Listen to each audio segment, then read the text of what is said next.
ವಿದ್ಯಾರ್ಥಿಗಳೇ, ನಾನು ನಿಮ್ಮ ಪ್ರೀತಿಯ ವಾಸು ಸರ್. ಇವತ್ತಿನ ದಿನ ನಾವು ಮೊರಾರ್ಜಿ ದೇಸಾಯಿಗೆ ಸಂಬಂಧಪಟ್ಟಂತೆ ಪ್ರಶ್ನೆ ಪತ್ರಿಕೆಯಲ್ಲಿ ಗಣಿತ ವಿಷಯ ಅಂದ್ರೆ ಮ್ಯಾಥಮೆಟಿಕ್ಸ್ ವಿಷಯದ ಬಗ್ಗೆ ಅಧ್ಯಯನವನ್ನ ಮಾಡ್ತಾ ಹೋಗೋಣ. ಈಸಿಯಾಗಿ ಸಿಂಪಲ್ ಆಗಿ ಟ್ರಿಕ್ಸ್ ಮೂಲಕ ಹೇಳ್ಕೊಡ್ತೀನಿ. ತಪ್ಪದೆ ವಿಡಿಯೋನ ನೋಡಿ, ಶೇರ್ ಮಾಡಿ, ಲೈಕ್ ಮಾಡಿ, ಕಾಮೆಂಟ್ ಮಾಡಿ ಅಂತ ಹೇಳ್ತಾ ಇವತ್ತಿನ ನಮ್ಮ ಕ್ಲಾಸ್ ಅನ್ನ ಪ್ರಾರಂಭ ಮಾಡೋಣ. ಎಸ್, ಬನ್ನಿ ನೋಡ್ಕೊಳ್ಳಿ. ಫಸ್ಟ್ ಕ್ವಶನ್ ಏನ್ ಕೊಟ್ಟಿದ್ರಪ್ಪ ಅಂತಂದ್ರೆ 71ನೇ ಕ್ವಶನ್ ನೋಡ್ಕೊಳ್ಳಿ. ಏನ್ ಕೊಟ್ಟಿದ್ರಪ್ಪ ಅಂತಂದ್ರೆ 4520, 4638, 4794, 4865 ಈ ಸಂಖ್ಯೆಗಳನ್ನು ಇಳಿಕೆ ಕ್ರಮದಲ್ಲಿ ಬರೆಯಿರಿ. ಅಂದ್ರೆ ಅವರೋಹಣ ಅಂತ ಕರಿತೀವಿ, ಇಳಿಕೆ ಕ್ರಮ ಅಂತ ಕರಿತೀವಿ. ಏರಿಕೆ ಕ್ರಮ ಮತ್ತು ಇಳಿಕೆ ಕ್ರಮ ಅಂದ್ರೆ ಏನಪ್ಪ ಅಂದ್ರೆ, ಏರಿಕೆ ಕ್ರಮ ಅಂತಂದ್ರೆ ಚಿಕ್ಕದರಿಂದ ಏನ್ ಮಾಡೋದಪ್ಪ ಅಂತಂದ್ರೆ ದೊಡ್ಡದು ಬರೆಯೋದು, ಇದು ಏರಿಕೆ ಕ್ರಮ. ಇಳಿಕೆ ಕ್ರಮ ಏನಪ್ಪಾ ಅಂತಂದ್ರೆ ಇದ್ರ ಉಲ್ಟಾ. ಮೊದಲು ನಾವೇನ್ ಮಾಡ್ಬೇಕಪ್ಪ ಅಂದ್ರೆ ದೊಡ್ಡದು ಬರೀಬೇಕು, ಆಮೇಲೆ ಏನ್ ಮಾಡ್ಬೇಕಪ್ಪ ಅಂದ್ರೆ ಚಿಕ್ಕದು ಬರೀಬೇಕು. ಓಕೆನಾ? ಇಳಿಕೆ ಕ್ರಮ. ಸೊ ಹಾಗಾದ್ರೆ ನಾವೇನ್ ಮಾಡ್ಬೇಕು, ಏರಿಕೆ ಕ್ರಮ ಚಿಕ್ಕದರಿಂದ ದೊಡ್ಡದು, ಇಳಿಕೆ ಕ್ರಮ ದೊಡ್ಡದರಿಂದ ಚಿಕ್ಕದು. ಓಕೆನಾ? ಸೊ ಹಾಗಾದ್ರೆ ನಾವೇನ್ ಮಾಡ್ಬೇಕಂದ್ರೆ ಇಳಿಕೆ ಕ್ರಮ ಕೊಟ್ಟಿರೋದ್ರಿಂದ ಮೊದಲು ನಾವೇನ್ ಮಾಡ್ಬೇಕಪ್ಪ ಅಂದ್ರೆ ದೊಡ್ಡದನ್ನ ಬರೀಬೇಕು ನಾವು. ಹಾಗಾದ್ರೆ ಇದ್ರಲ್ಲಿ ದೊಡ್ಡದು ಯಾವ್ದಿದೆಯಪ್ಪ ಅಂತಂದ್ರೆ ನೋಡಿ, ಇಲ್ಲಿ 4-5 ಇದೆ, 4-6 ಇದೆ, 4-7 ಇದೆ, 4-8 ಇದೆ. ದೊಡ್ಡದು ಯಾವ್ದು? 4-8 ಇಲ್ಲಿದೆಯಲ್ಲ, ಇಲ್ಲಿದೆ 4-8. 4-8-6-5 ಇದೆ. ಇದರಲ್ಲಿ 4-8 ಇಲ್ಲ, ಇದನ್ನ ಕ್ಯಾನ್ಸಲ್ ಮಾಡಿ. ಇದರಲ್ಲಿ 4-8 ಇದೆ, ಇದನ್ನ ಕ್ಯಾನ್ಸಲ್ ಮಾಡಿ. ಇನ್ನು ಎರಡರಲ್ಲಿ ಇದೆ, ಹೌದಲ್ವಾ? ಹಾಗಾದ್ರೆ ನೆಕ್ಸ್ಟ್ ನೋಡಿ, 4-8 ಆದ್ರೆ ನೆಕ್ಸ್ಟ್ ಏನ್ ಬರಬೇಕು? 4-7 ಬರಬೇಕು, ಹೌದಲ್ವಾ? 4-7 ಇದೆ, ನೆಕ್ಸ್ಟ್ ನೋಡಿ 4-7 ಇದೆ, ಇಲ್ಲಿ ಎಷ್ಟಿದೆ? 4-6 ಇದೆ. ಹಾಗಾದ್ರೆ ಇದು ಹಾಗಂಗಿಲ್ಲ. So option A is the right answer. ಗೊತ್ತಾಯ್ತಾ? ಓಕೆ, ಈ ರೀತಿಯ ಟ್ರಿಕ್ ಮೂಲಕ ಹೋಗಿ, ತಲೆ ಕೆಡಿಸ್ಕೊಂಬೇಡಿ, ಟ್ರಿಕ್ ಮೂಲಕ ಹೋಗಿ. ನಾನು ಪ್ರತಿಯೊಂದು ಟ್ರಿಕ್ಸ್ ಮೂಲಕ ನಿಮ್ಗೆ ಹೇಳ್ಕೊಡ್ತೀನಿ ನನಗೆ. ಓಕೆನಾ? ಎರಡನೇ ಕ್ವಶನ್ ನೋಡ್ಕೊಂಡು, ಕುಶಂದ್ರಾಳು ಒಂದು ವರ್ಷದಲ್ಲಿ 8,84,000 ಸಂಪಾದಿಸುತ್ತಾಳೆ. ಹಾಗಾದ್ರೆ ಅವಳ ಒಂದು ತಿಂಗಳ ಸಂಪಾದನೆ ಎಷ್ಟು ಅಂತ ಕೇಳಿದ್ರೆ, ಇಲ್ಲೇನ್ ಕೇಳಿದ್ರಪ್ಪ ಅಂದ್ರೆ ಒಂದು ವರ್ಷದಲ್ಲಿ ಅಂತ ಕೇಳಿದ್ರೆ. ಹಾಗಾದ್ರೆ ಕ್ವಶನ್ ಅರ್ಥ ಆಗಿದೆ ನೋಡಿ. ಒಂದು ವರ್ಷದಲ್ಲಿ 84,000 ರೂಪಾಯಿ ಗಳಿಸ್ತಾರೆ. ಹಾಗಾದ್ರೆ ಅವು ಒಂದು ತಿಂಗಳ ಸಂಬಳ ಎಷ್ಟು ಅಂತ ಕೇಳಿದ್ದಾರೆ. ನೆಕ್ಸ್ಟ್ ನೋಡ್ಕೊಳ್ಳಿ, ಆಪ್ಷನ್ ಎ 6,000, 4,000, 5,700. ಎಷ್ಟಾಗುತ್ತೆ? ಒಂದು ವರ್ಷಕ್ಕೆ 12. ಓಕೆನಾ? ನೆಕ್ಸ್ಟ್ 84,000 ನೋಡಿ, 84,000, ಹೌದಲ್ವಾ? 84,000 ಆಯ್ತಲ್ವಾ? ಓಕೆನಾ? ಈಗ ನಾವೇನ್ ಮಾಡ್ಬೇಕಂದ್ರೆ ಡಿವೈಡ್ ಮಾಡ್ಬೇಕು. ಓಕೆನಾ? ಸೊ 12 ನೋಡ್ಕೊಳ್ಳಿ, ನಾವು ಡಿವೈಡ್ ಮಾಡ್ಬೇಕು. ಎಷ್ಟೇಪ್ಪ ಅಂದ್ರೆ ನೋಡಿ, 12 7s are 84. ಓಕೆನಾ? 84 0 0. ಓಕೆನಾ? ಇನ್ನು ಎಷ್ಟು ಜೀರೋಸ್ ಇರುತ್ತೆ ಅಷ್ಟು ಜೀರೋಸ್ ನ ಇಲ್ಲಿ ಹಾಕ್ಕೊಡಿ. ಎಷ್ಟಾಗುತ್ತೆ? 7,000 ಇದೆಯಲ್ಲ? ಓಕೆನಾ? ಇದೆ ರೈಟ್. ಗೊತ್ತಾಯ್ತಾ? ಓಕೆ, ನೆಕ್ಸ್ಟ್ 83ನೇ ಕ್ವಶನ್ ನೋಡ್ಕೊಳ್ಳಿ. ಬಸವರಾಜ ಮತ್ತು ದ್ಯಾಮಣ್ಣ ಇವರಿಬ್ಬರಲ್ಲಿ ಇರುವ ಒಟ್ಟು ಹಣ ಎಷ್ಟಪ್ಪ ಅಂತಂದ್ರೆ 68,420 ಇದೆ. ಓಕೆನಾ? ಅದರಲ್ಲಿ ಬಸವರಾಜನ ಹತ್ತಿರ ಇರುವ ಹಣ ಎಷ್ಟಾಗೋದು? 34,520 ರೂಗಳಾದರೆ ದ್ಯಾಮಣ್ಣನ ಹತ್ರ ಎಷ್ಟು ರೂ ಇದೆ ಅಂತ ಕೇಳಿದೆ. ಓಕೆನಾ? ನೋಡಿ, the total money of Basavaraj and Dyamanna 68,420 ಇದೆ. ಹಾಗಾದ್ರೆ ಅದೇನಾಗುತ್ತಪ್ಪ ಅಂದ್ರೆ ಬಸವರಾಜ್ನ ಹತ್ರ ಏನಾಗಿದೆ ಅಂದ್ರೆ 34,520 ಇದೆ. ಹಾಗಾದ್ರೆ ದ್ಯಾಮಣ್ಣ ಹತ್ರ ನಮ್ಗೆ ಎಷ್ಟಿದೆ ಅಂತ ಹೇಳ್ಬಿಟ್ಟು ನಾವು ಕಂಡುಹಿಡಿಯಬೇಕು. ಓಕೆನಾ? ಎಸ್, ಇಬ್ಬರ ಹತ್ರ ಎಷ್ಟಿದ್ದು ಟೋಟಲ್ ಅಮೌಂಟ್ ಎಷ್ಟಿದೆ ಅಂತ ಬರ್ಕೊಳ್ಳಿ, 68,420. ಓಕೆನಾ?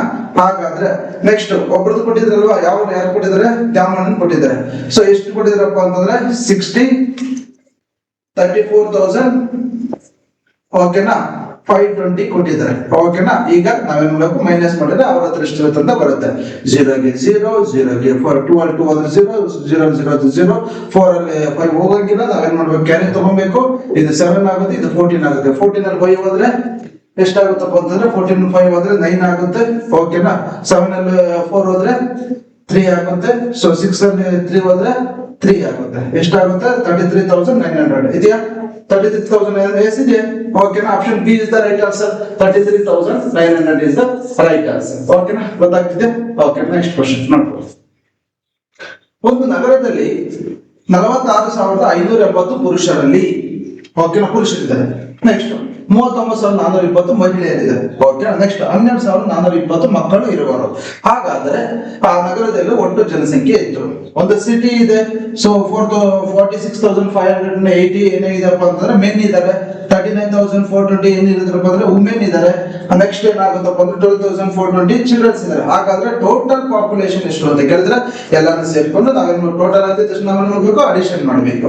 ಎಸ್, ಹಾಗಾದ್ರೆ ಫಸ್ಟ್ ತಗೊಳ್ಳಿ 4 5 4 6 580. Very good, correct. ನೆಕ್ಸ್ಟ್ ಏನ್ ಕೊಟ್ಟಿದ್ದಾರೆ, ನೆಕ್ಸ್ಟ್ 3 9 4 20. Very good. ನೆಕ್ಸ್ಟ್ ಏನ್ ಕೊಟ್ಟಿದ್ದಾರೆ 12 420 ಅಂತ ಕೊಟ್ಟಿದ್ದಾರೆ. ಓಕೆನಾ, 0 ಗೆ 0 ಗೆ 0 0, 8 + 2 10, 10 + 2 12, 1 ಕ್ಯಾರಿ. ಓಕೆನಾ, 5 + 1 6, 6 + 4 10, 10 + 4 14, 1 carry. So 9 + 1 10, 10 + 6 16, 16 + 2 18, 1 carry. So 4 + 3 7, 7 + 1 8, 8 1 + 9. So 98420 ಇದೆಯಾ? 98420 ಇದೆ, ಹೌದಲ್ವಾ? 98420 ಇಸ್ ದ ರೈಟ್ ಆನ್ಸರ್. ಗೊತ್ತಾಯ್ತಾ ನೋಡಿ, ನಿಮ್ಗೆ ಸಮೇತ ನಿಮ್ಗೆ ಬಿಡಿಸ್ಕೊಡ್ತಾರೆ. ಓಕೆನಾ, ತಪ್ಪದೇ ಕ್ಲಾಸ್ ಮಿಸ್ ಮಾಡಿದ್ರೆ ನೋಡಿ. ಓಕೆನಾ, ನೆಕ್ಸ್ಟ್ ನೋಡ್ಕೊಳ್ಳಿ. ಅಧಿಕ ವರ್ಷದಲ್ಲಿ ಎಷ್ಟು ದಿನಗಳಿರುತ್ತದೆ? ನಿಮ್ಗೆ ಆಲ್ರೆಡಿ ಗೊತ್ತಿದೆ. How many days there are leap year ಅಂತ ಕೊಟ್ಟಿದ್ದಾರೆ. ಲೀಫ್ ಇಯರ್ ಎಷ್ಟು ವರ್ಷಕ್ಕೆ ಒಂದ್ಸರಿ ಬರುತ್ತೆ ನೆನಪಲ್ಲಿ ಇಟ್ಕೊಳ್ಳಿ. ಲೀಫ್ ಇಯರ್ ಬರೋದು 4 ವರ್ಷಗಳಿಗೆ ಒಂದು ಸರಿ. ಅದಂತ 4 ವರ್ಷಗಳಿಗೆ ಒಂದ್ಸರಿ. ಇಲ್ಲ ಅಂತಂದ್ರೆ ಯಾವ ವರ್ಷ ಏನಾಗುತ್ತಪ್ಪ ಅಂತಂದ್ರೆ ಲೀಫ್ ಇಯರ್. ಈಗ ನೀವೇನ್ ಮಾಡ್ಬೇಕಂದ್ರೆ ಒಂದು ಕಮೆಂಟ್ ಮಾಡ್ಬೇಕು, ಇದು ಲೀಫ್ ಇಯರ್ ಅಥವಾ ಯಾವ ಇಯರ್ ಅಂತ ಹೇಳ್ಬಿಟ್ಟು ನೀವು ಕಮೆಂಟ್ ಮಾಡ್ಬೇಕು. ನಮ್ ಕಮೆಂಟ್ ಮಾಡಿ ತೋರಿಸಿ. ಯಾಕಂದ್ರೆ 2026. ಓಕೆನಾ, ಯಾವ ಇಯರ್, ಲೀಫ್ ಇಯರ್ ಅಥವಾ ಇಯರ್ ಅಂತ ಹೇಳ್ಬಿಟ್ಟು ನೀವು ಕನ್ನಡ ತೋರಿಸ್ಬೇಕು ನಮ್ಗೆ. ಸೊ ಹಾಗಾದ್ರೆ ಅಧಿಕ ವರ್ಷದಲ್ಲಿ ಎಷ್ಟು ದಿನಗಳಿರುತ್ತೆ ಅಂತ ಕೇಳಿದ್ರೆ, ಸೊ ಅಧಿಕ ವರ್ಷದಲ್ಲಿ ಏನಾಗಿರುತ್ತಪ್ಪ ಅಂತಂದ್ರೆ 366 ಡೇಸ್ ಇರುತ್ತೆ. ಯಾಕಂತಂದ್ರೆ 365 ಆಯ್ತಂದ್ರೆ 1 ಇಯರ್ ಇರುತ್ತೆ. ಸೊ ಅದ ಲೀಫ್ ಇಯರ್ ಏನಾಗುತ್ತೆ, 366 ಡೇಸ್ ಇರುತ್ತೆ. ಹಾಗಾದ್ರೆ 1 ಡೇಸ್ ಇಲ್ಲ ಆಗುತ್ತಪ್ಪ ಅಂತಂದ್ರೆ, ಸೊ ಫೆಬ್ರವರಿಯಲ್ಲಿ ಏನಾಗುತ್ತಪ್ಪ ಅಂತಂದ್ರೆ 28 ಇರುತ್ತೆ. ನಾರ್ಮಲ್ ವರ್ಷದಲ್ಲಿ ಏನಾಗುತ್ತಪ್ಪ ಅಂತಂದ್ರೆ 29 ಇರುತ್ತೆ. ಓಕೆನಾ, ನೆನಪಲ್ಲಿ ಇಟ್ಕೊಳ್ಳಿ. Okay, next question. ಅಪವರ್ತನಗಳು ಮತ್ತು ಅಪವರ್ತ್ಯ ಒಂದಕ್ಕೊಂದು ಡ್ಯಾಶ್ ಅಂತ ಕರಿತೀವಿ ನಾವು. ಓಕೆನಾ, ಒಂದಕ್ಕೊಂದು ಏನಾಗಿರುತ್ತಪ್ಪ ಅಂತಂದ್ರೆ ಈ ಒಂದಕ್ಕೊಂದು ಸಂಬಂಧ ಪಟ್ಟಿರಲ್ಲ ಅಂತ ಕರಿತೀವಿ ನಾವು. ಓಕೆನಾ, ಸಂಬಂಧಿಸಿಲ್ಲ ಅಂತ ಕರಿತೀವಿ. ನಾಟ್ ರಿಲೇಟೆಡ್ ಅಂತ ಕರೀಬೇಕು ಇದನ್ನ. ಓಕೆನಾ, ಯಾಕಪ್ಪ ಅಂತಂದ್ರೆ ಸೊ ಫ್ಯಾಕ್ಟರ್ಸ್ ಬೇರೆ, ಮಲ್ಟಿಪಲ್ಸ್ ಬೇರೆ. ಓಕೆನಾ, ಸೊ ಫ್ಯಾಕ್ಟರ್ಸ್ ಅಂತಂದ್ರೆ ಬೇರೆ, ಮಲ್ಟಿಪಲ್ಸ್ ಬೇರೆ. ಅಪವರ್ತನ ಮತ್ತು ಅಪವರ್ತ್ಯ, ಇಲ್ಲಿ ಫ್ಯಾಕ್ಟರ್ಸ್ ಅಂತ ಇದೇನಾಗಬೇಕಂತಂದ್ರೆ ಮಲ್ಟಿಪಲ್ಸ್ ಅಂತ ಆಗ್ಬೇಕು. ಓಕೆನಾ, ಮಲ್ಟಿಪಲ್ಸ್ ಅಂತ ಮಾಡ್ಕೊಳ್ಳಿ. ಓಕೆ, ನೆನಪಲ್ಲಿ ಇಟ್ಕೊಳ್ಳಿ. ಈಗ ಫ್ಯಾಕ್ಟರ್ಸ್ ಅಂತಂದ್ರೆ ಏನಾಗುತ್ತಪ್ಪ ಅಂದ್ರೆ ಒಂದು ನಂಬರ್ ಇರುತ್ತೆ.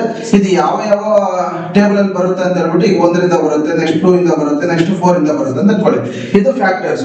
ಮಲ್ಟಿಪಲ್ಸ್ ಅಂತಂದ್ರೆ ಏನಪ್ಪಾ ಅಂತಂದ್ರೆ ಸೊ 5 ಮಲ್ಟಿಪಲ್ಸ್ ಆಫ್ 5 ಅಂತಂದ್ರೆ ಮಗ್ಗಿ ಬರೆಯುವಂಥದ್ದು. ಮಲ್ಟಿಪಲ್ಸ್ ಗೆ ಮಗ್ಗಿ ಬರೆಯುವಂಥದ್ದು. 5 ಮಲ್ಟಿಪಲ್ಸ್ ಆಫ್ ಮಗ್ಗಿ ಬರೆಯುವಂತಂದ್ರೆ ಏನಾಗುತ್ತೆ ಅಂದ್ರೆ 5 1 5, 5 2 10, 5 3 15, 5 4 20. ಇದೇನಾಗುತ್ತೆ ಅಂದ್ರೆ ಮಗ್ಗಿ ಬರೆಯೋದು. ಅದ್ರಲ್ಲಿ ಒಂದಕ್ಕೊಂದು ಡಿಫರೆನ್ಸ್ ಇಲ್ಲ, ಅದಕ್ಕೆ ಒಂದಕ್ಕೊಂದು ಸಂಬಂಧಿಸಿಲ್ಲ ಅಂತ ಹೇಳ್ಬಿಟ್ಟು ನಾವು ಇಲ್ಲಿ ಬರ್ತೀವಿ. ಸೊ ಹಾಗಾದ್ರೆ ಸರಿಯಾದ ಉತ್ತರ ಯಾವ್ದಪ್ಪ ಅಂದ್ರೆ option B is the right answer. ಬಿಂದು O ಅನ್ನು ಹೀಗೆನ್ನುತ್ತಾರೆ. Let y is equal x point O is, ಅದನ್ನ ಏನಂತ ಕರಿತೀರಪ್ಪ ಅಂತಂದ್ರೆ ಸೊ ಅದಕ್ಕೆ ನೋಡ್ಕೊಳ್ಳಿ. ಸರಿಯಾದಂತ ಉತ್ತರ ಬಂದು ಏನಪ್ಪಾ ಅಂತಂದ್ರೆ ಸೊ ಕೋನ ಬಾಹು ಕಿರಣ ರೇಖೆ ಕೋನ ಶೃಂಗ ಅಂತಂದ್ರೆ ಇಂಗ್ಲಿಷ್ ಅಲ್ಲಿ ಇಲ್ಲ, ಇದು ಇಂಗ್ಲಿಷ್ ನಾವು ಹೇಳ್ತೀವಿ ನಾವು. ಸೊ ಅದಕ್ಕೆ ನಾವೇನಂತ ಕರಿತೀವಪ್ಪ ಅಂತಂದ್ರೆ ಕೋನ ಬಾಹು ಅಂತ ಕರಿತೀವಿ. ಸೊ ಇದು ಸರಿಯಾದಂತ ಉತ್ತರ ಆಗಿರುತ್ತೆ. ಇಂಗ್ಲಿಷ್ ಅಲ್ಲಿ ಬೇಕಾದ್ರೆ ನಾವು ಮಾಡ್ತೀವಿ, ಅದು ಪ್ರಿಂಟ್ ಆಗಿಲ್ಲ, ಪ್ರಿಂಟ್ ಹಾಕಿ ಕೊಡ್ತೀವಿ. ಬೇಕಾದ್ರೆ ನಿಮ್ಗೆ ಕೆಳಗಡೆ ಬೇಕಾ ಕಮೆಂಟ್ ಮಾಡಿ. ನೆಕ್ಸ್ಟ್ 88ನೇ ಕ್ವಶನ್ ನೋಡ್ಕೊಳ್ಳಿ. ಸಂಖ್ಯೆಯನ್ನು 10ರ ಸ್ಥಾನಕ್ಕೆ ಅಂದಾಜಿಸುವಾಗ ಬಿಡಿ ಸ್ಥಾನದಲ್ಲಿ 1 2 3 ಅಥವಾ 4 ಇದ್ದಾಗ ಬಿಡಿ ಸ್ಥಾನದ ಸಂಖ್ಯೆಯನ್ನು ಬದಲಾಯಿಸುವುದು ಅಂತ ಇದೆ. ಸೊ ಇದಕ್ಕೆ ಏನ್ ಮಾಡ್ಬೇಕಪ್ಪ ಅಂದ್ರೆ ನೀವೇ ಕಮೆಂಟ್ ಮಾಡಿ. ಓಕೆನಾ, ನೀವೇ ಕಮೆಂಟ್ ಮಾಡಿ ಇದಕ್ಕೆ ಸರಿಯಾದ ಉತ್ತರ ಯಾವ್ದು ಕಮೆಂಟ್ ಮಾಡಿ. ಓಕೆನಾ, ನೆಕ್ಸ್ಟ್ 89ನೇ ಕ್ವಶನ್ ನೋಡ್ಕೊಳ್ಳಿ. ಮನೋಹರನ ಹತ್ರ ಏನಾಗುತ್ತೆ ಅಂದ್ರೆ 38 ರೂಪಾಯಿ 75 ಪೈಸೆ ಬೆಲೆಯ ಒಂದು ಚೆಂಡು ಕೊಳ್ಳಬೇಕಿದೆ. ಇವನ ಹತ್ರ 25 ರು ಮಾತ್ರ ಇದೆ.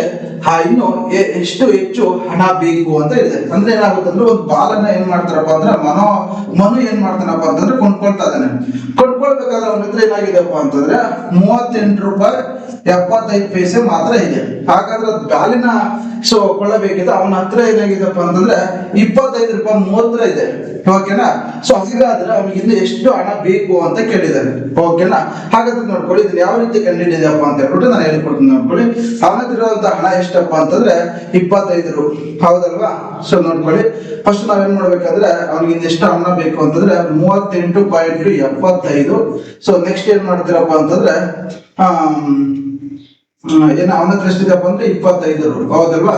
ಈಗ ನೀವೇನ್ ಮಾಡಬೇಕು, ಮೈನಸ್ ಮಾಡಿ. 5 ಅಲ್ಲಿ 0 ಹೋದ್ರೆ 5 ಆಗುತ್ತೆ, 7 ಅಲ್ಲಿ 0 ಹೋದ್ರೆ 7 ಆಗುತ್ತೆ, ಪಾಯಿಂಟ್ ಗೆ ಪಾಯಿಂಟ್ ಆಗುತ್ತೆ, 8 ಅಲ್ಲಿ 5 ಹೋದ್ರೆ 3 ಆಗುತ್ತೆ, 3 ಅಲ್ಲಿ 2 ಹೋದ್ರೆ 1 ಆಗುತ್ತೆ. 13.75 ಬರಬೇಕು. ಎಸ್ 13.75 ಆಪ್ಷನ್ ಬಿ ಇದೆ. Option B is the right answer. ಓಕೆನಾ, ಗೊತ್ತಾಗ್ತಿದ್ಯಾ? ಸೊ ನಿಮ್ಗೆ ಏನಾದ್ರು ಕನ್ಫ್ಯೂಷನ್ ಇದ್ರೆ ಒಂದು ಕಮೆಂಟ್ ಮಾಡಿ, ನಾನು ಖಂಡಿತ ನಿಮ್ಗೆ ಇದು ಕೊಡ್ತೀನಿ, ನಾನು ಇನ್ಫಾರ್ಮೇಶನ್ ಕೊಡ್ತೀನಿ. ಓಕೆನಾ. ಎಸ್ ನಾನು ನೆಕ್ಸ್ಟ್ ಕ್ವಶನ್. ಓಕೆನಾ, ನೋಡಿ, ವೃತ್ತದ ಎಲ್ಲಾ ತ್ರಿಜ್ಯಗಳು ಪರಸ್ಪರ dash all the radius of a circle are ಕನ್ವಿಸ್ ಟು ಈಚ್ ಅದರ್ ಅಂತ ಕೊಟ್ಟಿದ್ದಾರೆ. ಸೊ ಇದಕ್ಕೆ ಸರಿಯಾದಂತ ಉತ್ತರ ಬಂದು ಯಾವ್ದಪ್ಪ ಅಂತಂದ್ರೆ ಸೊ ಆಪ್ಷನ್ 3 ಸಮವಾಗಿರುತ್ತೆ ಅಂತ ಹೇಳಿ ಕೇಳಿದರೆ. ಸೊ ಇದು ಇದಕ್ಕೆ ಸರಿಯಾದಂತ ಉತ್ತರ. ಓಕೆನಾ. ನೆಕ್ಸ್ಟ್ 91ನೇ ಕ್ವಶನ್ ನೋಡ್ಕೊಳ್ಳಿ. 10ರ 1/2 ಭಾಗ ಎಷ್ಟು ಅಂತ ಹೇಳಿದ್ರೆ 10ರಲ್ಲಿ ಅರ್ಧ ಅಂತ ಎಷ್ಟು ಕೇಳಿದ್ರೆ, ಈಗ 10 ರೂಪಾಯಿ ಇದೆಪ್ಪ, 10 ರೂಪಾಯಿಯಲ್ಲಿ ನಮ್ಗೆ ಅರ್ಧ ಭಾಗ ಅಂತಂದ್ರೆ ಎಷ್ಟಾಗುತ್ತಪ್ಪ ಅಂತಂದ್ರೆ 5 ರೂಪಾಯಿ ಆಗುತ್ತೆ. ಸೊ ಇದು ಸರಿಯಾದಂತ ಉತ್ತರ. ಇದೆಯಾ? 5 ರೂಪಾಯಿ. 10ರಲ್ಲಿ ಅರ್ಧ ಅಂತ ಕೇಳಿದ್ರೆ ನೋಡಿ, 1/2 ಅಂತಂದ್ರೆ ಅರ್ಧ. ಓಕೆನಾ. 1/4 ಅಂತಂದ್ರೆ ಕಾಲು. ಓಕೆನಾ. 3/4 ಅಂತಂದ್ರೆ ಮುಕ್ಕಾಲು. ಓಕೆನಾ, ಗೊತ್ತಾಯ್ತಾ? ಇದನ್ನ ಅರ್ಥ ಮಾಡ್ಕೊಳ್ಳಿ. ಅವ್ರ 1/2 ಕೊಟ್ಟಿದ್ರೆ ಅರ್ಧ, 10ರಲ್ಲಿ ಅರ್ಧ ಅಂತಂದ್ರೆ 5. ಇದು ಸರಿಯಾದಂತ ಉತ್ತರ. ಕರೆಕ್ಟಾ? ಓಕೆ, ನೋಡ್ಕೊಳ್ಳಿ. ನೆಕ್ಸ್ಟ್, ಆಯತದಲ್ಲಿರುವ ಮುಖಗಳ ಸಂಖ್ಯೆ ಎಷ್ಟು? ಆಯತದಲ್ಲಿ ಎಷ್ಟು ಮುಖಗಳಿರುತ್ತೆ ನಿಮ್ಗೆ ಗೊತ್ತಿದೆ, ಹೌದಲ್ವಾ? ನೋಡಿ, ಇಲ್ಲೊಂದು ಆಯತ ಇದೆ, ಅದರಲ್ಲಿ ಎಷ್ಟು ಮುಖಗಳಿರುತ್ತೆ? 1 2 3 4. ಸೊ ಓಕೆನಾ. ಸೊ ಹಾಗಾದ್ರೆ ಇಲ್ಲಿ ನಮ್ಗೆ ಏನಾಗುತ್ತಪ್ಪ ಅಂತಂದ್ರೆ, ನೀವು ಇಲ್ಲಿ ನೋಡಿದ್ರಲ್ಲ ಇವು ಹೆಡ್ಜ್ಗಳು, ಬಟ್ ನಮ್ಗೆ ಏನ್ ಕೇಳಿದ್ರಪ್ಪ ಅಂತಂದ್ರೆ ಆಯತದಲ್ಲಿರುವ ಮುಖಗಳ ಸಂಖ್ಯೆ ಎಷ್ಟು ಅಂತ ಕೇಳಿದರೆ ನೆನಪಲ್ಲಿ ಇಟ್ಕೊಳ್ಳಿ. ನೋಡಿ, ಇಲ್ಲಿ ಮುಂದ್ಗಡೆ ಒಂದಿರುತ್ತೆ ಮತ್ತೆ ಹಿಂದ್ಗಡೆ ಒಂದಿರುತ್ತೆ. ಈ ಕಡೆ ಒಂದು ಪ್ಲೇಸ್ 1, ಇದು 2, ಇದು 3, ಇದು 4, ಇದು ಮುಂದ್ಗಡೆ ಒಂದು 5, ಹಿಂದ್ಗಡೆ ಒಂದಿರುತ್ತೆ 6. ಸೊ ಇದಕ್ಕೆ ಸರಿಯಾದಂತ ಉತ್ತರ 6 ಇಸ್ ದ ರೈಟ್ ಆನ್ಸರ್. ಓಕೆನಾ, ಅರ್ಥ ಮಾಡ್ಕೊಳ್ಳಿ. ಮತ್ತೆ ಕನ್ಫ್ಯೂಷನ್ ಆಗ್ಬಿಟ್ಟು ಕೊಟ್ಟಿರ್ತಾರೆ, 4 ಆಪ್ಷನ್ ಕೊಟ್ಬಿಟ್ಟಿರ್ತಾರ, 8 ಕೊಟ್ಟಿರ್ತಾರ, ಹಾಕ್ಬೇಡಿ. ಸರಿಯಾದಂತ ಉತ್ತರ 6 ಹಿಂಗೆ ಅಂತ ಗೊತ್ತಾಯ್ತಾ? ಮುಂದೆ ಒಂದು ಹಿಂದೆ ಒಂದು ನೆನಪಿಟ್ಕೊಳ್ಳಿ. 93ನೇ ಕ್ವಶನ್ ನೋಡ್ಕೊಳ್ಳಿ. 12 ಸೆಂಟಿಮೀಟರ್ ಉದ್ದದ ಸರಳ ರೇಖೆಯನ್ನು 3 ಸೆಂಟಿಮೀಟರ್ ಉದ್ದದ ಎಷ್ಟು ಸರಳ ರೇಖೆಗಳಾಗಿ ಮಾಡಬಹುದು? ಎಷ್ಟು ಈಸಿ ಕೊಟ್ಟಿದೆ ನೋಡ್ಕೊಳ್ಳಿ. 12 centimetre A straight line of length meter can be made into how many straight lines of length 3 centimeter ಅಂತ ಕೊಟ್ಟಿದ್ದಾರೆ. ಸಿಂಪಲ್. ಇಲ್ಲಿ 12 ಮೀಟರ್ ಇದೆ, ಇದು ಎಷ್ಟು ಮೀಟರ್ ಇದೆಯಪ್ಪ ಅಂತಂದ್ರೆ 12 ಇದೆ. ಹಾಗಾದ್ರೆ 3 ಮೀಟರ್ಗೆ ನಾವು ಎಷ್ಟು ಮಾಡ್ಬೋದು ಅಂತ ಹೇಳ್ಬೇಕಂದ್ರೆ, ಓಕೆನಾ, 3 4 12 ಎಷ್ಟು ಮಾಡ್ಬೋದಪ್ಪ ಅಂತಂದ್ರೆ 4 ಮಾಡಬಹುದು. ಇಷ್ಟೇ ಸಿಂಪಲ್. ಓಕೆನಾ, ನೋಡ್ಕೊಳ್ಳಿ. 3 3 3 3 4 ಭಾಗ ಮಾಡಿ 3 4 12. ಸೊ ಹಾಗಾದ್ರೆ ಎಲ್ಲಿದೆಪ್ಪ ಅಂದ್ರೆ 4 ಇಸ್ ದ ರೈಟ್ ಆನ್ಸರ್. ಇಷ್ಟೇ ಸಿಂಪಲ್. ಅರ್ಥ ಆಗ್ತಿದ್ಯಾ? ನೋಡಿ, ಸಿಂಪಲ್ ಆಗಿದೆ. ಓಕೆನಾ, 12 ಮೀಟರ್ ಕೊಟ್ಟಿದ್ರೆ ಅದನ್ನ ನಾವೇನ್ ಮಾಡ್ಬೇಕಪ್ಪ ಅಂತಂದ್ರೆ ಇದು ಮಾಡ್ಕೊಬೇಕು. ಓಕೆನಾ. ನೆಕ್ಸ್ಟ್ ಕ್ವಶನ್ 94ನೇ ಕ್ವಶನ್. ಓಕೆನಾ. 1/4 ಕಿಲೋಗ್ರಾಮ್ ಎಂದರೆ ಎಷ್ಟು ಗ್ರಾಮ್ಗಳಿಗೆ ಸಮ ಅಂತ ಕರಿತೀವಿ ನಾವು. ನೋಡ್ಕೊಳ್ಳಿ, 1/4 kilogram equal to how many grams ಅಂತ ಕೇಳಿದ್ದಾರೆ. ಓಕೆನಾ. ಹಾಗಾದ್ರೆ ಇದಕ್ಕೆ ಸರಿಯಾದಂತ ಉತ್ತರ ಬಂದು ಯಾವ್ದಪ್ಪ ಅಂತಂದ್ರೆ, ಇದಕ್ಕೆ ಸರಿಯಾದಂತ ಉತ್ತರ ಬಂದು ಹೇಳಿದೆ 1/4 ಅಂತಂದ್ರೆ 1/4 kg ಅಂತ. ನೋಡಿ, 1/4 1/4 kg, 1/4 kg. 1/2 ಅಂತಂದ್ರೆ ಅರ್ಧ kg, 3/4 ಅಂತಂದ್ರೆ 3/4 kg ಅಂತ ಕರಿತೀವಿ.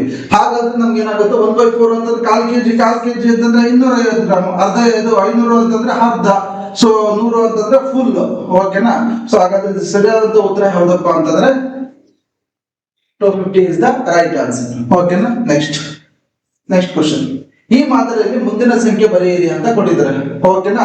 Right the next number in this pattern ಅಂತ ಕೊಟ್ಟಿದ್ದಾರೆ. ಇಲ್ಲೊಂದು ಪ್ಯಾಟರ್ನ್ ಬರುತ್ತೆ. ಸೊ ಈ ಮಾದರಿಯಲ್ಲಿ ಮುಂದಿನ ಸಂಖ್ಯೆ ಬರೆಯಿರಿ. Right the next number in this pattern ಅಂತ ನೋಡಿ. ಪ್ಯಾಟರ್ನ್ ಅಂತ ನೋಡಿ 4 9 16 25 ಇದೆ. ಹಾಗಾದ್ರೆ ನೆಕ್ಸ್ಟ್ ನಂಬರ್ ಯಾವ್ದು ಬರಬೇಕು? ಹಾಗಾದ್ರೆ ಇಲ್ಲಿ ಏನ್ ಕೊಟ್ಟಾರೆ? ನೆಕ್ಸ್ಟ್ ನಂಬರ್ ಹಿಂಗ್ ಕಡೆ ಹಿಡಿಯೋದು ಸಿಂಪಲ್. ನೋಡಿ, 2 ಸ್ಕ್ವೇರ್ ಕೊಟ್ಟಿದ್ದಾರೆ, 3 ಸ್ಕ್ವೇರ್ 9 ಕೊಟ್ಟಿದ್ದಾರೆ, 4 ಸ್ಕ್ವೇರ್ 16 ಕೊಟ್ಟಿದ್ದಾರೆ, 5 ಸ್ಕ್ವೇರ್ 25 ಕೊಟ್ಟಿದ್ದಾರೆ. ಹಾಗಾದ್ರೆ ನೆಕ್ಸ್ಟ್ ಯಾವ ಸ್ಕ್ವೇರ್ ಬರಬೇಕು? ಕರೆಕ್ಟ್, 6 ಸ್ಕ್ವೇರ್ ಬರಬೇಕು. ಹಾಗಾದ್ರೆ 6 ಸ್ಕ್ವೇರ್ ಅಂದ್ರೆ ಎಷ್ಟಾಗುತ್ತೆ? ಆಗಪ್ಪ, ನೀವೇ ಕಮೆಂಟ್ ಮಾಡಿಪ್ಪ ನೋಡೋಣ. ಇಷ್ಟೆಲ್ಲ ಹೇಳ್ಕೊಟ್ಟಿದ್ದು ನಾನು, ಎದುರ್ದು ನೀವೇ ಕಮೆಂಟ್ ಮಾಡಿಬಿಡಿ ನೋಡೋಣ ಆನ್ಸರ್. ಓಕೆನಾ. ನೆಕ್ಸ್ಟ್, ಸರಣಿ ಪೂರ್ಣಗೊಳಿಸಿ ಅಂತಿದೆ, ಸರಣಿ ಇಲ್ಲ. ಓಕೆನಾ. ಎಸ್, ಇಲ್ಲಿ ಸರಣಿ ಪೂರ್ಣಗೊಳಿಸಿ, ಇಲ್ಲಿದೆ ನೋಡಿ ಸರಣಿ. ಓಕೆನಾ. ಇಲ್ಲೇನ್ ಕೊಟ್ಟಿದ್ರಪ್ಪ ಅಂತಂದ್ರೆ 8 ಗೆ 64 ಕೊಟ್ಟಿದ್ರೆ, ಇದ್ರದ್ದು ಸ್ಕ್ವೇರ್ 84 ಕೊಟ್ಟಿದ್ರೆ. ನೆಕ್ಸ್ಟ್ ಏನ್ ಮಾಡಿದ್ರೆ 2 ದು ಸ್ಕ್ವೇರ್ ಕೊಟ್ಟಿದ್ರೆ ಏನ್ ಕೊಟ್ಟಿದ್ರೆ 4 ಕೊಟ್ಟಿದ್ರೆ. ನೆಕ್ಸ್ಟ್ 5 ದು ಸ್ಕ್ವೇರ್ ಕೊಟ್ಟಿದ್ರೆ ಏನು 25 ಕೊಟ್ಟಿದ್ರೆ. ಹಾಗಾದ್ರೆ ನೀವು ಯಾವ್ದು ಸ್ಕ್ವೇರ್ ಕಂಡು ಹಿಡಿಬೇಕು, ಒಂದು ಸ್ಕ್ವೇರ್ ಕಂಡು ಹಿಡಿಬೇಕು. ಒಂದು ಸ್ಕ್ವೇರ್ ಕಂಡು ಹಿಡಿದು ನಾವು ಬೇಗ ನೀವು ಮೆಸೇಜ್ ಮಾಡ್ಬೇಕು, ಕಮೆಂಟ್ ಮಾಡ್ಬೇಕು. ನೋಡೋಣ ಯಾರು ಬೇಗ ಮಾಡ್ತೀರೋ ನೋಡ್ಬಿಡ್ತೀನಿ. ಓಕೆನಾ. ಇದಕ್ಕೂ ಆನ್ಸರ್ ನೀವು ಕಂಡು, ಎರಡಕ್ಕೂ ನೀವು ಆನ್ಸರ್ ಕಂಡು ಹಿಡಿಬೇಕು. ಓಕೆನಾ. ಎಸ್, ನೆಕ್ಸ್ಟ್ ಕ್ವಶನ್ 97ನೇ ಕ್ವಶನ್ ನೋಡ್ಕೊಳ್ಳಿ. ಈ ಕೆಳಗಿನ ಸಂಖ್ಯೆಗಳ ಸ್ಥಾನಗಳನ್ನು ಬದಲಿಸಿದರೆ ಯಾವುದು ಅತಿ ದೊಡ್ಡ ಸಂಖ್ಯೆ ಅಂತ ಕೇಳಿದ್ದಾರೆ. ಓಕೆನಾ. So what is the largest number if the positions of the following numbers are revised ಅಂತಿದೆ. ಸೊ ಇದಕ್ಕೆ ಸರಿಯಾದಂತ ನೋಡಿ, ಪೊಸಿಷನ್ ನ ಚೇಂಜ್ ಮಾಡಬೇಕು. ಈಗ ಇದ್ರ ಪೊಸಿಷನ್ ಚೇಂಜ್ ಮಾಡಿದ್ರೆ ಏನಾಗುತ್ತಪ್ಪ ಅಂದ್ರೆ 85 ಆಗುತ್ತೆ. ಇದ್ರ ಪೊಸಿಷನ್ ಚೇಂಜ್ ಮಾಡಿದ್ರೆ 29 ಆಗುತ್ತೆ. ಇದು ಪೊಸಿಷನ್ ಚೇಂಜ್ ಮಾಡಿದ್ರೆ 4 ಆಗುತ್ತೆ. ಇದು ಪೊಸಿಷನ್ ಚೇಂಜ್ ಮಾಡಿದ್ರೆ 67 ಆಗುತ್ತೆ. ಹಾಗಾದ್ರೆ ಸರಿಯಾದಂತ ಉತ್ತರ ಯಾವ್ದು ದೊಡ್ಡದಪ್ಪ ಅಂತಂದ್ರೆ option A is the right answer. ಇಷ್ಟೇ ಪೊಸಿಷನ್ ನ ಚೇಂಜ್ ಮಾಡಿ ಅಂತ ಕೇಳಿದ್ರೆ ಉಲ್ಟಾ ಮಾಡಿ ಅಷ್ಟೇ ಅದೇ ಆನ್ಸರ್ ಬರುತ್ತೆ. So option A is the right answer. ಓಕೆನಾ. ನೆಕ್ಸ್ಟ್ 98 ನೋಡ್ಕೊಳ್ಳಿ. ಓಕೆನಾ. ಕೊಟ್ಟಿರೋ ಚಿತ್ರದಲ್ಲಿ ಬಣ್ಣ ಹಚ್ಚಿರೋ ಭಾಗಗಳನ್ನು ಪ್ರತಿನಿಧಿಸುವ ಭಿನ್ನ ರಾಶಿಯಲ್ಲೇ ಬರೀಬೇಕು ನೀವು.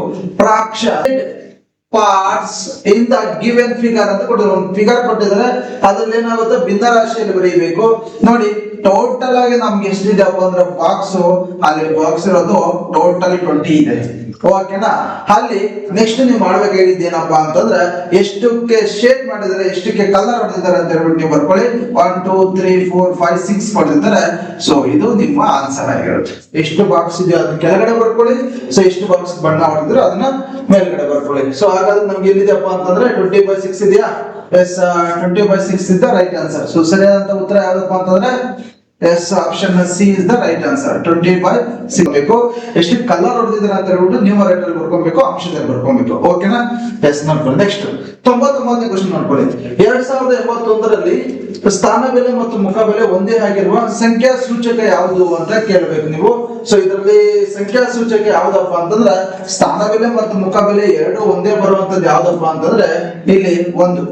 ಯಾಕಪ್ಪ ಅಂತಂದ್ರೆ ಬಿಡಿ ಸ್ಥಾನದಲ್ಲಿ ಯಾವ ನಂಬರ್ ಇರುತ್ತಲ್ಲ ಅದೇನಾಗುತ್ತಪ್ಪ ಅಂತಂದ್ರೆ ಮುಖಬೆಲೆ ಏನಾಗಿರುತ್ತಪ್ಪ ಅಂದ್ರೆ ಅದು ಇಲ್ಲೇ ಇದ್ರು ಕೂಡ ಅದ್ರ ವ್ಯಾಲ್ಯೂ ಏನಾಗಿರುತ್ತೆ ಒಂದೇ ಆಗಿರುತ್ತೆ. ಸೊ ಹಂಗಾಗಿ ಸ್ಥಾನ ಬೆಲೆ ಮತ್ತೆ ಮುಖಬೆಲೆ ಏನಾಗಿರುತ್ತಪ್ಪ ಅಂದ್ರೆ ಇದಕ್ಕೆ ಒಂದೇ ಆಗಿರುತ್ತೆ. ಓಕೆನಾ. ನೆನಪಿಟ್ಕೊಳ್ಳಿ. ಲಾಸ್ಟ್ 100ನೇ ಕ್ವಶನ್, ಲಾಸ್ಟ್ ಕ್ವಶನ್ ಮಾಡ್ಕೊಳ್ಳಿ.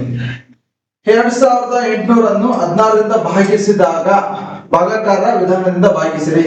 Divide 2800 by 16 by the divisor ಅಂತ ಇದೆ. ಸೊ ಅದನ್ನ ನೀವು ಭಾಗ ಮಾಡಿ. ಸೊ 16ರಿಂದ ಏನ್ ಮಾಡಬೇಕು 28. ಓಕೆನಾ. ಸೊ ಎಷ್ಟಾಗುತ್ತೆ 16 2s 32 ಆಗ್ಬಿಡುತ್ತೆ. ಹಾಗಾಗಿ ನಾವೇನ್ ಮಾಡಬೇಕು 16 1s 16 ತಗೊಬೇಕು. ಓಕೆನಾ. ಎಷ್ಟಾಗುತ್ತೆ ಇಲ್ಲಿ ಎಷ್ಟು ಬಂತು 2 ಬಂತು, ಇದು 1 ಬಂತು. ಈಗ ನಾವೇನ್ ಮಾಡ್ತೀವಪ್ಪ ಅಂದ್ರೆ 16 ಗಿಂತ ಇದು ಕಡಿಮೆ ಇದೆ, ಹಂಗಾಗಿ ನಾವೇನ್ ಮಾಡ್ತೀವಿ ಇದನ್ನ ಇಳಿಸ್ಕೊಂತೀವಿ ನಾವು. ನೆಕ್ಸ್ಟ್ 16 7s ಸೊ 112 ಬರುತ್ತೆ. ಸೊ 112 ಇಲ್ಲಿ ಹಾಕೊಳ್ಳಿ. ಓಕೆನಾ. 0 ಅಲ್ಲಿ 2 ಹೋಗಲ್ಲ. ಹೀಗೆ ಏನಾಗುತ್ತೆ ಒಂದು ಕ್ಯಾರಿ ತಗೊಳ್ಳಿ. ಇದು 10 ಆಗುತ್ತೆ. 10 ಅಲ್ಲಿ 2 ಹೋದ್ರೆ 8 ಆಗುತ್ತೆ. ಸೊ ಇದೇನಾಗುತ್ತೆ ಅಂತಂದ್ರೆ 1 ಇರುತ್ತೆ, 0 0 ಆಗುತ್ತೆ. ಸೊ ಇದನ್ನ ಇಲ್ಲಿ ಇಳಿಸ್ಕೊಳ್ಳಿ. ಓಕೆನಾ. ನೆಕ್ಸ್ಟ್ 16 5s 80 ಆಗುತ್ತೆ. ಓಕೆನಾ. 16 5s ಇಲ್ಲಿ 16 7s ತಗೊಂಡಿದ್ದೀವಿ ನಾವು. ಈಗ 16 5s 80 ಆಗುತ್ತೆ. ಸೊ 80 ಅಲ್ಲಿ 80 ಮೈನಸ್ ಆದ್ರೆ 0 ಆಗುತ್ತೆ. ಸೊ ನಮ್ಗೆ ಆನ್ಸರ್ ಯಾವ್ದಪ್ಪ ಅಂತಂದ್ರೆ 170 ಇಸ್ ದ ರೈಟ್ ಆನ್ಸರ್. ಓಕೆನಾ. ಎಸ್, ಇದೇ ರೀತಿಯಾಗಿ ನಮ್ಮಲ್ಲಿ ಏನಾಗುತ್ತೆ ಅಂದ್ರೆ ಸುಮಾರು ಕ್ವಶನ್ ಪೇಪರ್ಸ್ ಇದೆ. ನೀವೇನು ಮಾಡಬೇಕಾಗಿಲ್ಲ, ಕೋಚಿಂಗ್ ಹೋಗ್ತಾ ಇಲ್ಲ ತಲೆ ಕೆಡಿಸ್ಕೊಂಬಿಡಿ, ನಿಮ್ಗೆ ಓದ್ಲಿಕ್ಕೆ ಆಗ್ತಿಲ್ಲ ತಲೆ ಕೆಡಿಸ್ಕೊಂಬಿಡಿ. ಜಸ್ಟ್ ನಿಮ್ಮ ತಂದೆ ತಾಯಿ ಮೊಬೈಲ್ ಅನ್ನು ಇಳಿಸ್ಕೊಂಡು ನಿಮ್ಮ ತಂದೆ ತಾಯಿ ಪಕ್ಕದಲ್ಲಿ ಕೂತ್ಕೊಂಡು ನಮ್ಮ ಪ್ರತಿ ದಿವಸ ನಾವು ವಿಡಿಯೋನ ಹಾಕ್ತಾ ಇದೀವಿ. ನಾವು ಏನಿಲ್ಲ ನಮ್ಮ ವಿಡಿಯೋಸ್ ನ ನೀವು ಫಾಲೋ ಮಾಡಿ 100% ಕ್ಲಿಕ್ ಆಗ್ತೀವಿ ಅಂತ ಹೇಳ್ತಾ, ಸೊ ಇದೇ ರೀತಿಯಾಗಿ ಇನ್ನು ನಿಮ್ಗೆ ವಿಡಿಯೋಸ್ ನ ಕೊಡ್ತಾ ಇರ್ತೀವಿ. ಸೊ ಇದಕ್ಕೆ ನಿಮ್ಮ ಸಪೋರ್ಟ್ ನಮಗೆ ಬೇಕಾಗಿದೆ. ಹಾಗಾಗಿ ನೀವು ಮಾಡ್ಬೇಕಾಗಿರೋದಿಷ್ಟೇ, ನಮ್ಮ ವಿಡಿಯೋನ ನೋಡಿ ಕಮೆಂಟ್ ಮಾಡಿ, ಶೇರ್ ಮಾಡಿ, ಲೈಕ್ ಮಾಡಿ, ಸಬ್ಸ್ಕ್ರೈಬ್ ಮಾಡಿ ಅಂತ ಹೇಳ್ತಾ ನಾನು ನಿಮ್ಮ ವಾಸು ಸರ್ ಮಾತಾಡ್ತಾ ಇದ್ದು ಥ್ಯಾಂಕ್ ಯು ಅಂತ ಹೇಳ್ತಾ ಧನ್ಯವಾದಗಳಿಗೆ ನನ್ನ ಬಂದದಕ್ಕೆ ಶುಭ ದಿನ.